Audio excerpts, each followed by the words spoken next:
First thing to get across is you're not going to have this virus if you haven't been to China in the last 2 weeks.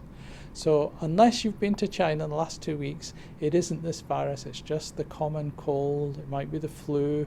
So I'm saying to everyone, if you haven't had your flu vaccination, we're still running those clinics, go and get your flu vaccination, we've got plenty of stock.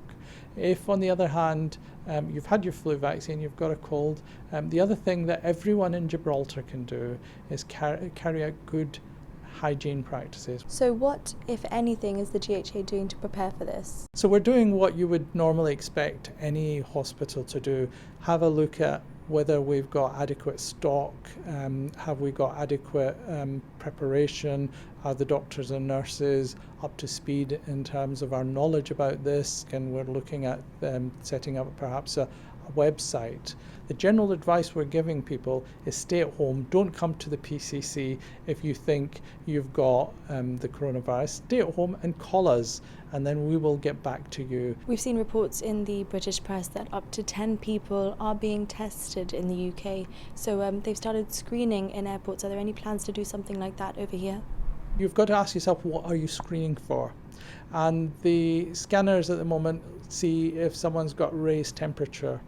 If you are really fleeing an area and you feel like you are at risk and that someone will stop you, then a couple of paracetamol is all that you need to not have temperature.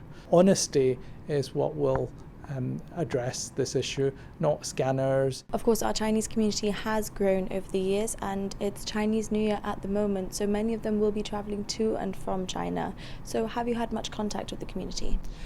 So at the moment I'm trying to find people who act as liaisons and interpreters, and we've already identified people through the ministry who are able to talk to us. We already know that the online gambling industry has a number of Chinese workers, and they also stay in particular residences. So I've already in fact been in touch with one of the major providers of jobs, and they've actually proactively asked me, what shall we do, what can we do? The interconnectedness of the modern world, of course, allows diseases to spread more quickly. We'll see many more of these things as time goes on, and as a small community we have to do our best to protect the population by being more aware, actually looking at our frontier in many ways, our ports, our frontier, our airport.